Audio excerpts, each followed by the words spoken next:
Sukwahi sa gisaad ni Mayor Jonard Ahong Chan nga ipadayon niini ang serbisyo sa mga job order personnel o casual employees o gipaubos sa evaluation sulod sa duha ka buwan, gatusan kanila ang wa na ma-renew ang uban emosyonal nga mipadayag sa ilang kadismaya.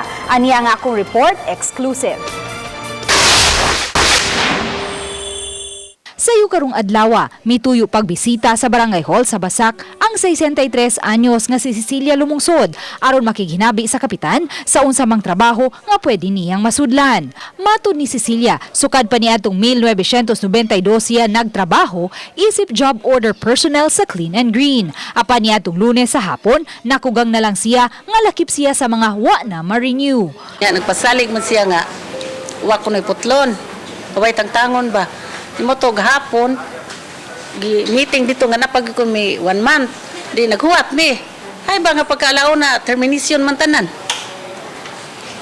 mo tungkuan wala lang yun nanguli na lang mi wa na siya ibana busa wa siya laing kaabag sa panginabuhi wa di bitong kung ka na-apply ka diri og laing trabaho sa may ano palimpihon ko CR.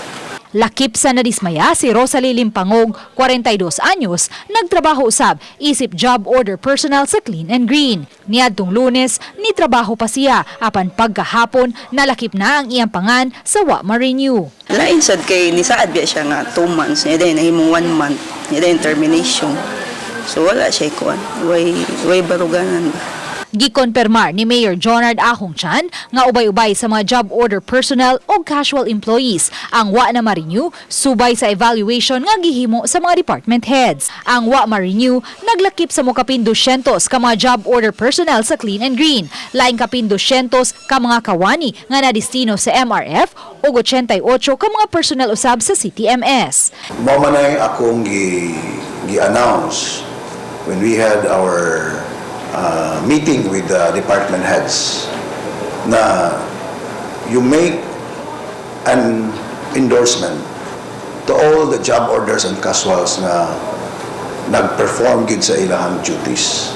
Gipasalig hinuon sa mayor nga padayon pa ang pag-review sa listahan sa mga kawani sa City Hall ug subli niyang patrabahoon ang uban nga masutang nagtinarong sa trabaho. Convene na sa ng team probably this afternoon para pag-check, no? Pag-evaluate kung kinsa to ang mga natangtang, kinsa tong na-retain. So doon na may natangtang dito nga nasipyat lang, atong ibalik. Uban ni Rinante Quiñones, Luan Mirondina, Balitang Besdak.